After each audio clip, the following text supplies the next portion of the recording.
Viernes 21 de octubre de 2022, bienvenidos a Contacto Directo. Nuestros invitados son Lucía Sosa, alcaldesa de Esmeraldas. La provincia verde toda parece haber tocado fondo en cuanto a la inseguridad. La población dice que ya no puede más.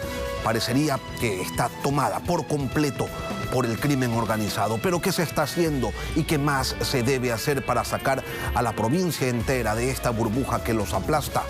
Es lo que vamos a analizar. También el ex canciller de la República, Marcelo Fernández de Córdoba. Rusia se ensaña cada vez más sobre Ucrania, mientras varios países de la OTAN vienen colaborando militarmente con el invadido. Así, países aliados de Rusia también apoyan abiertamente al invasor. La guerra se expande y está, parecería, a un solo botón de una posible tercera guerra mundial nuclear, y todo esto en las manos de Vladimir Putin. Lo vamos a analizar. La actualidad, los protagonistas, el análisis y la información en Contacto Directo.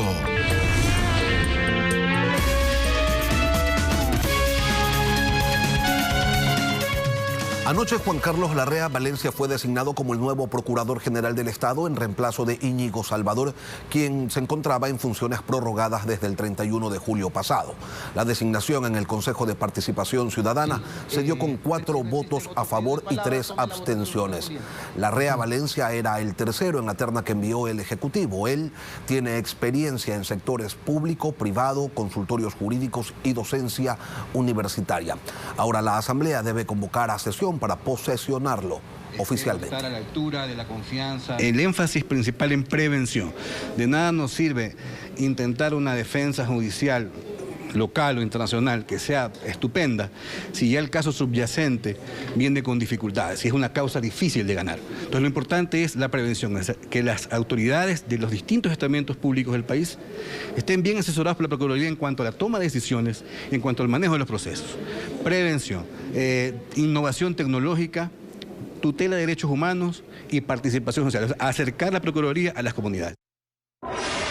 El pasado 24 de mayo los habitantes de Esmeraldas salieron a marchar exigiendo a las autoridades atención urgente ante los altos índices de inseguridad que se vivía en la provincia. Coches bombas, sicariatos, extorsiones eran y son el pan de cada día. En el 2021 hubo 103 muertes violentas en la provincia, hoy ya son más de 400. De nada ha servido la declaratoria de zona de seguridad, la presencia de 1.200 militares, porque la violencia sigue y recrudece. Saludamos a Lucía Sosa, alcaldesa de Esmeraldas, con quien vamos a analizar la situación que se vive en la ciudad y en la provincia entera. Lucía, buenos días, bienvenida a Contacto Directo. Buenos días, Lenny. Un saludo para todos los televidentes. Ayer los empleados municipales solo laboraron hasta las 2 de la tarde. Los locales comerciales cierran desde hace semanas antes de que anochezca. Aquellos que no han cerrado definitivamente sus puertas, claro está. Los padres de familia no quieren que sus hijos vayan a clases porque no se sabe en qué momento inicia un tiroteo. ¿Cómo se llegó a esta situación de inseguridad generalizada en Esmeraldas, la ciudad, en Esmeraldas, la provincia? Bueno, precisamente esto es una responsabilidad del gobierno nacional. Usted lo ha planteado. Se declaró una zona especial. Mandaron efectivos militares, alrededor de 2.000, que era la información que se entregaba. Sin embargo, de nada ha servido la estado de excepción o la emergencia porque no hay ningún resultado. Estamos, Esmeraldas, conmocionados por todo lo que está pasando. Nosotros como alcaldía hemos hecho nuestra parte, hemos entregado las cámaras, mantenemos las cámaras del ECU 911, allí tienen toda la información, pero lo que yo veo es, primero, no hay resultados, segundo, no tienen un plan estratégico, porque por un lado la fuerza pública, los policías, y por otro lado los militares. Ahí no hay ese apoyo complementario que se debería tener. Por eso vivimos unos momentos en que ya la ciudadanía, producto de las vacunas, el robo, que se acercan, que les quitan. Entonces a las 5 la gente cierra los negocios y eso es perjudicial para todos nosotros en la reactivación que tenemos planteado y que todos nos hemos preparado. Se reconoce entonces, Lucía, que Esmeraldas, primero, fue declarada zona de seguridad. Segundo, que hay centenares de militares. Tercero, la policía está trabajando profesionalmente pese a sus limitaciones. ¿Por qué todo esto no alcanza? Usted dice, falta un plan que integre los esfuerzos. ¿Y qué más? El plan que el gobierno nacional tiene que entregar las herramientas, los materiales a la Policía Nacional. Hoy no tienen, para ponerle combustible a la moto, no tienen. Para ponerle combustible al carro, no tienen. Y se apoyan en que los gobiernos autónomos les ayudemos con motos. Eso lo pueden hacer provincias que están en mejores condiciones, pero no una provincia golpeada, postergada por todos los gobiernos de turno, todos, no hay uno, y que tenía hoy la esperanza, le creí al señor presidente, pero créanlo que es una decepción total, porque el señor presidente ha dado las espaldas a Esmeraldas. ¿Cuánto clamor? Ese hemos gritado al país. Y luego se declaran zonas, pero no hay ningún resultado, porque aquí no vemos a ese apoyo que tienen que estar coordinados con la Policía Nacional. ¿Qué pasa con la cárcel de Esmeraldas? La policía reconoce que hay 1.500 tiguerones armados dentro de ella, que hace 9 meses no pueden ingresar a hacer una requisa y que hay 4.000 tiguerones más fuera de la cárcel, en la ciudad, en la provincia. Eso ya es un pequeño ejército que además cuenta con capacidad para enfrentarse e incluso someter a la fuerza pública. ¿Cómo creció tanto esta situación? ¿Cómo se salió de control? Esmeraldas es una provincia con una extrema pobreza, porque nadie quiere dar los derechos que tenemos nosotros. Cuando decimos que hay 4.000 afuera, que hay 1.500 que están adentro, primero, la capacidad de donde están las personas recluidas. Y segundo, tiene que ser un plan social, un plan de inversión que permita la oportunidad al estudiante. ¿Qué hace un estudiante si no tiene oportunidad de empleo? ¿Qué hace un estudiante si no tiene el pan o la madre no lo puede atender? Son presas fáciles para precisamente estos grupos organizados tomarlos como rehén y de manera que ellos puedan llevar algo a la casa. Esto es lo que se vive. No vamos a controlar solamente con armas o matándonos entre hermanos. Nosotros el día de ayer hemos tomado decisiones, resoluciones de armar un comité por la paz para ir o ingresar con el Distrito de Educación a los sectores, a esa campaña de educación con los estudiantes. Vamos con los padres de familia, eso dentro del plan, y dar esa seguridad, como lo venimos haciendo con los agentes municipales, con los agentes de tránsito, sumada a la Policía Nacional. Esta coordinación la hemos venido haciendo, estimado periodista. Lucía, sin embargo, sí, no hay los resultados. Ayer hubo efectivamente una asamblea ciudadana, se creó este comité de paz. Usted nos comenta cuál va a ser uno de los objetivos o una de las acciones a desarrollar por parte de este comité. Pero ¿qué más ha hecho el municipio por el tema de seguridad? Es clarísimo que la competencia no les compete, que le corresponde exclusivamente al gobierno central. Pero desde el gobierno municipal se ha hecho algo. Usted hablaba de cámaras. ¿Qué más? Claro que sí. Nosotros hicimos el proyecto de arranque de Ciudad Inteligente, tecnología, y hemos ubicado las cámaras donde tienen que ubicarse con la coordinación del ECU 911. Incluso todas las cámaras del ECU 911 hay un presupuesto para darles el mantenimiento. Y por el otro lado, a disposición todo el proyecto, es decir, estamos operando de manera coordinada. Desde ese lado hasta ahí puedo llegar, pero ya dar motos o otra situación, en los escasos recursos, en el abandono que hemos tenido, recuperándonos del escombro, es imposible que yo pueda decirle voy a ir más allá. Una importante inversión de $2 millones para coordinar y apoyar la seguridad ciudadana. $2 millones. ¿Cuántas cámaras, Lucía? Están en este momento 90 cámaras, 100 kilómetros de fibra óptica, y de esta manera también estamos enlazando con los sectores, con los barrios, que también aporta para conectarse al proyecto Ciudad Inteligente, operando con el ECU 911. Usted hace un momento hacía referencia a la situación social que se vive en Esmeraldas, a la situación de pobreza extrema que hay en algunos sectores y que permite precisamente que estas organizaciones delictivas pues empiecen a reclutar a más integrantes para sus bandas. Pero en Esmeraldas hay muchísimos sectores en donde no hay servicios públicos, agua potable, alcantarillado, no hay espacios, áreas verdes, no hay espacios de recreación, no hay canchas deportivas. Y eso es labor del municipio. ¿Por qué no se ha podido trabajar de una manera más intensa en aquello que efectivamente va a mejorar el entorno y por ende haría un poco más complejo para estas organizaciones delictivas el poder desarrollar su trabajo de integrar cada vez a más miembros? Nosotros, Lenin, como municipio de Esmeraldas, con todo un pleno, hemos iniciado y arrancado ahora teniendo el plan de ordenamiento territorial que nunca existió. De igual manera, el plan de gestión y uso de suelo. Aquí en Esmeraldas quedaron vendidas hasta las calles y los parques. ¿Quién lo hizo? La época del correato. Estos son los resultados. Hoy, cuando hablamos que necesitamos canchas deportivas, que necesitamos llegar a darle dignidad al pueblo, eso es lo que estamos haciendo en este momento. En todas las riberas, donde están una mayoría de compañeros que nunca han tenido agua potable, alcantarillado, en este momento se trabaja. Estamos rescatando un proyecto de 130 millones de dólares. Escúchese bien, y a la presente fecha estamos luchando para que el Banco de Desarrollo, UGP, que son los que gerencian ese proyecto, entreguen el sistema regional para Atacames, Río Verde y Esmeraldas. Esto es lo que luchamos nosotros. Estamos rescatando proyectos de alcantarillado votados hace 6 años. ¿Quién tiene que hacerlo? Por el lado del Ministerio de Obras Públicas, que tiene la competencia o hicieron un convenio con Petroecuador. Aquí nos matan. Aquí tenemos todos los días el río cargado de todos los desechos que lanza refinería, que lanza Termo 1, Termo 2.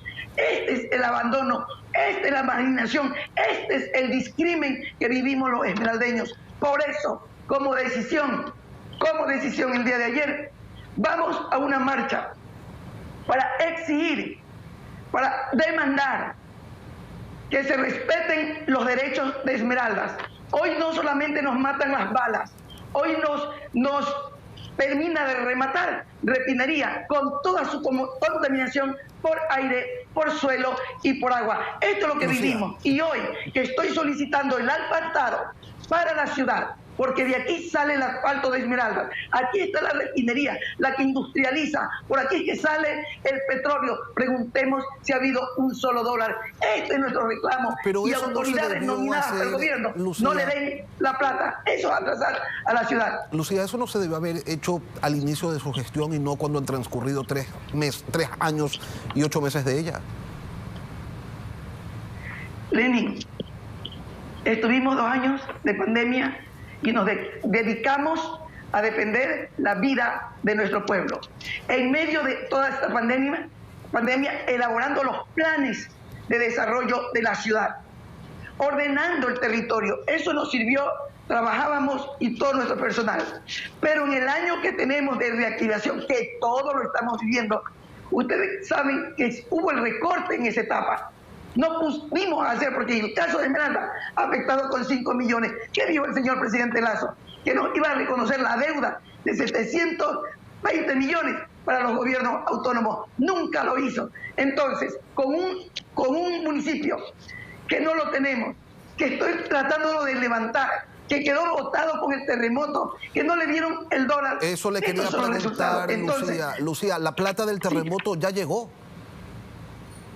No, eso es lo que le explico. Quedó afectado el municipio en el año 2016. ¿Y qué hicieron? Le ofrecieron un complejo municipal al señor ex alcalde Lenin Lara, que está en la Asamblea Nacional.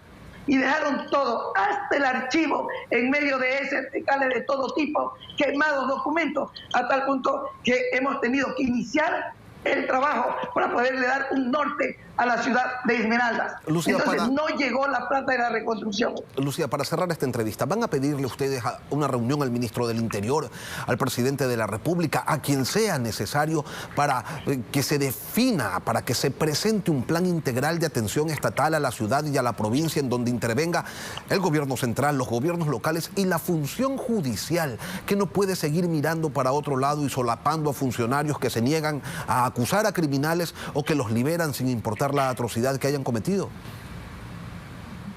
Se va a hacer, Lenin, se va a hacer ese Consejo Cantonal de Seguridad. Lo vamos y lo tenemos ya planteado para esta reunión, porque tenemos que trabajar de manera acelerada, pero que aquí sobre todo tiene que entrar el Ministerio de Gobierno a dotar de lo que tiene que darle a la Policía Nacional. Mientras ellos tienen una arma de juguete, los otros tienen otra situación. Pero por eso hemos armado el Comité de Paz, que lo vamos a integrar en lo que le dije en la primera parte. Luego voy con una demanda al Estado, una acción de protección constitucional con el artículo 274, donde establece claramente donde se extrae el petróleo o se industrializa, tendrán derecho los gobiernos autónomos a participar de las rentas que percibe el Estado. Mientras que el Oriente tiene $2 por barril, Esmeralda no tiene un solo dólar. Ahí está el discrimen que han planteado, y voy con esta demanda porque la Carta Magna me lo establece en el artículo 274. Lucía, y que quede claro que no cuenten con el municipio de Esmeraldas para que dote de camionetas o de equipos de comunicación o de chalecos o de motos a la Policía Nacional, porque plata para eso no hay. Ah, señor, si el gobierno quiere que le entregue a la Policía Nacional, le entregue los chalecos, bienvenido, que me den el recurso para poder hacer la adquisición. Pero yo no estoy en condiciones, como están distritos metropolitanos, para poder entregarles. Su responsabilidad y los presupuestos los tiene el gobierno a través de los ministerios correspondientes. Por lo tanto, hago lo que ya invertí. Ese es el aporte de lo que hemos dado, que toda la información o todos los acontecimientos que ellos tienen, tanto para los fiscales, para cualquiera de ellos, está toda la información. Ahí está el aporte, no es que hay una alcaldía a un lado. Lo que yo ahora exijo del gobierno nacional es que ya no puede darle espalda a Esmeralda. Todos los gobiernos lo han hecho. Ninguno, y hoy que teníamos té, no aparece nada. Más bien se encargan de decir: paren a la ciudad, no le den el asfalto, y esa es la lucha que emprende el pueblo, y por eso ya se cansó de tanto abuso, tanto atropello que recibimos los esmeraldeños. Lucía Sosa, alcaldesa de Esmeraldas, gracias por acompañarnos aquí en Contacto Directo. Y luego de la pausa volvemos con Marcelo Fernández de Córdoba, ex vicecanciller de la República. Varios países del mundo han pedido a sus ciudadanos abandonar Rusia ante el posible desenlace de una tercera guerra mundial. Ya regresamos. Luego de que Rusia lanzara su última ofensiva, existe una amenaza real a la seguridad y a la paz europea y mundial. ¿Qué tan cerca estamos de un conflicto nuclear? Vamos a abordar este tema que mantiene en vilo al planeta y que indirectamente afecta a nuestro país hasta ahora por el lado comercial, con Marcelo Fernández de Córdoba, ex vicecanciller de la República. Buenos días, doctor, bienvenido a Contacto Directo. Sí, buenos días, un gusto de conversar con ustedes. El gusto es nuestro. En 3 días se cumplen 8 meses de la invasión rusa a Ucrania. Lo que se anunció como una acción militar breve y eficaz se ha extendido más allá de lo que el presidente Vladimir Putin había proyectado. ¿Cómo se entiende, doctor, que una potencia militar como Rusia no haya logrado su objetivo? ¿Qué es lo que nos demuestra que la guerra se haya extendido tanto? Bueno, en primer lugar hay que referirse a la resistencia de Ucrania frente a la invasión rusa.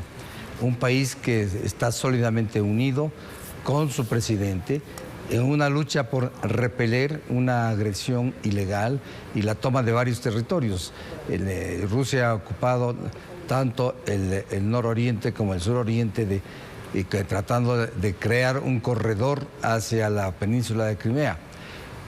Ante esta situación que creyó el presidente Putin que sería de muy pocos días, llevamos casi 8 meses, precisamente por esta residencia y sobre todo en las últimas semanas por la feroz el feroz contraataque de las fuerzas de Crimea contra los rusos. Han recuperado las fuerzas de Crimea alrededor de 10 kilómetros cuadrados en un territorio que estaba ocupado por los rusos, que se sienten que están en plena retirada, a pesar de que no se ha hablado de esta manera tan certera.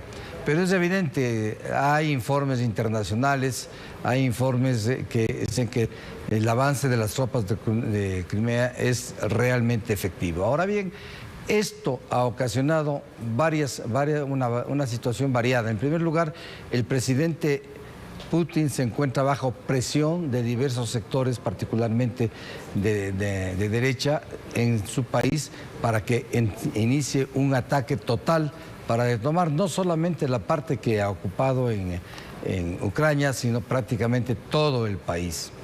Frente a esto, como señalo, en este momento hay la reacción de Ucrania, que inclusive ha llevado a ataques aéreos limitados, pero ya en territorio ruso, para cortar los suministros que reciben las tropas rusas. Es decir, se va incrementando el esfuerzo bélico de lado y lado. Rusia ha anunciado 300.000 reservistas, ha dictado una ley marcial en las zonas ocupadas y está tratando de aparentar que está prácticamente sacando a los habitantes de estas zonas para evitar que las tropas rusas los asesinen. La OTAN no ha querido intervenir directamente en el conflicto, sin embargo no son pocos los países miembros que entregan ayuda militar a Ucrania. Rusia rechaza esa colaboración y amenaza, pero no concreta una ampliación de su ofensiva bélica a otros países. ¿Ante qué escenario nos encontramos, doctor, si estas son las circunstancias? En primer lugar, el escenario es muy claro en el sentido de que Putin, de acuerdo con informaciones de prensa de Moscú, no tiene a dónde retirarse, por consiguiente tendrá que seguir atacando hasta conseguir los objetivos finales. Esto crea una situación realmente muy delicada en el campo internacional, porque a esto hay que unir las amenazas de Putin de usar su arsenal atómico. Si bien es cierto, ha hecho referencias al uso de armas atómicas simplemente de poco alcance, ¿no? Pero el que se use un arma atómica puede ocasionar, ahí viene el grave peligro, una reacción inmediata por parte de los países occidentales, una reacción que tiene que estar, se piensa que puede estar al mismo nivel del uso de armas atómicas para repeler la agresión rusa. Es decir, doctor, que la posibilidad de que esta guerra entre Rusia y Ucrania tenga pues un impacto ya de carácter global, que se convierta en una guerra total en territorio europeo, depende exclusivamente de la decisión de Putin de usar un arma nuclear. Bueno, en gran parte sí. En gran parte sí, o de incrementar absolutamente, como está haciendo el llamado a 300.000 reservistas para incrementar el potencial humano del ejército ruso, pues está simplemente agravando la situación. Cada vez estamos viendo que por un lado Rusia está hasta cierto punto tratando de recuperar lo que ha perdido en las últimas semanas, y por otro lado los países occidentales están proporcionando mayor cantidad de armas y más modernas armas y sofisticadas armas al ejército ruso. Hay que mencionar que hace pocos días, después del bombardeo a Kiev, una reunión en Bruselas, pues casi 50 países ofrecieron el apoyo a Ucrania, y entre ellos Estados Unidos, Francia, Inglaterra y Alemania están ya proporcionando armas muy modernas para la defensa de Ucrania. Doctor, particularmente... Ahora, Putin ordena que se ataquen objetivos civiles en ciudades ucranianas con la intención de afectar la infraestructura eléctrica. Naciones europeas se comprometen a darle más armamento a Ucrania. Sin embargo, no se aplican sanciones, y esto quizás responde, y por allí va mi consulta, doctor, a la dependencia de Europa del gas ruso. ¿Es eso lo que los limita y lo que no los lleva a imponer sanciones más estrictas a Rusia? Bueno, evidentemente que sí, la dependencia del gas y del petróleo ruso es sumamente grande en los países europeos. Si bien es cierto, están adoptando medidas para que esta dependencia vaya disminuyendo con el transcurso del tiempo y se queden absolutamente con las manos libres para poder actuar. Pero de hecho están proporcionando armas, ya se han hecho entregas de armas, de misiles para Ucrania, de varios tipos, americanos, alemanes, ¿no? Se han hecho entregas de armas antiaéreas para evitar el ataque con drones. Es decir, se está incrementando el arsenal bélico de Ucrania para poder defenderse exclusivamente. Ese es el planteamiento de este momento, pero obviamente ya estamos viendo, como mencionó hace un momento, que Ucrania ha hecho ataques aéreos a zonas fronterizas muy limitados, pero ya en territorio ruso.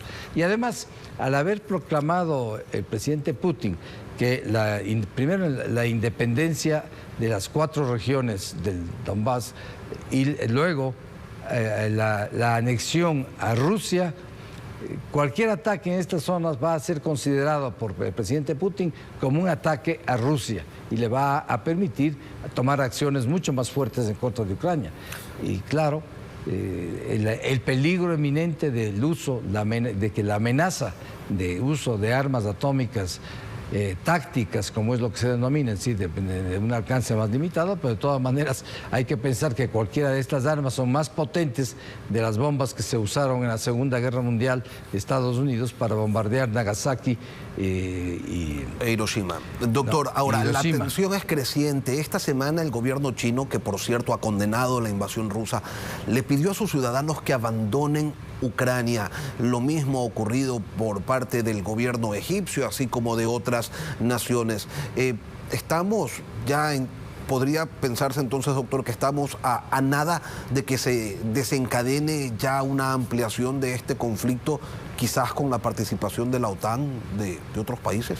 Y bueno, sí, evidentemente cada día que pase se van complicando, como vamos viendo la situación. El presidente Putin se encuentra presionado internamente, y ve que sus planes de un triunfo en pocos días o semanas se está alejando cada día más por varias circunstancias. Una de ellas es la ineficiencia y la falta de preparación de las tropas rusas, pero se está alejando. No le va a quedar otra solución que tomar medidas extremas, que esperamos que no sea el uso de armas atómicas, porque puede haber una catástrofe universal en ese caso. Cuando dice medidas extremas, doctor, ¿a qué se refiere? ¿A una intervención ya directa en el conflicto? ¿Con tropas? Bueno, no sé. No, más que con tropas, yo pienso que si usa armas atómicas, la retaliación de Occidente será con armas atómicas. Y ahí tenemos nadie va a ganar, todos vamos a perder. Doctor, la Organización de Naciones Unidas, ¿qué rol juega en este tipo de conflictos? ¿Su voz tiene algún peso ante una situación como la que plantea esta guerra? Y se lo pregunto pensando en que el Ecuador desde el 2023 formará parte del Consejo de Seguridad de ese organismo como miembro no permanente. Bueno, yo diría que Naciones Unidas, el valor principal está dado por un peso moral. La Asamblea General condenó por 140 y tantos votos la invasión a Ucrania por parte de Rusia. Pero vamos al único órgano que puede tomar decisiones obligatorias para las partes, que es el Consejo de Seguridad. En el Consejo de Seguridad, Rusia, Estados Unidos, China, Francia e Inglaterra tienen el poder de veto, y ya lo han usado. Tienen el poder de veto. Cualquiera de estos países se opone a cualquier resolución y esa resolución no camina. Eso es simple. No importa los otros 15 países que son no permanentes. El Ecuador va a ser miembro del Consejo de Seguridad como miembro no permanente del Consejo de Seguridad. Sí, podría votar todo el Consejo de Seguridad, podría votar menos uno de los países que he mencionado, y la resolución no camina. Es la gran limitación que tiene el Consejo de Seguridad y que no se ha logrado. Muchos han hablado de que se debía reformar el Consejo de Seguridad, pero no se ha logrado hacerlo, porque precisamente para reformar se requiere que ninguno de los países, de los 5 países, no vete cualquier resolución. La acción de Naciones Unidas en este punto es muy limitada. No tiene el poder para ejercer realmente acciones que obliguen a todos los países. El único caso prácticamente que tenemos que Naciones Unidas autorizó el uso de la fuerza fue precisamente la guerra de Corea. Pero hay que pensar que Rusia no asistió. Entonces pudieron tomar la resolución y que China estaba representada por la China de Chiang Kai-shek y no por la China comunista. Doctor. Entonces se pudo obtener una resolución favorable a una intervención de Naciones Unidas, en nombre de lo cual intervino básicamente Estados Unidos. Marcelo Fernández de Córdoba, ex vicecanciller de la República, gracias por acompañarnos y por ilustrarnos. Un gusto siempre, hoy aquí, en Contacto Directo. Aquí cerramos esta semana de entrevistas. Las noticias continúan en Televistazo en la comunidad. Conmigo hasta el próximo lunes.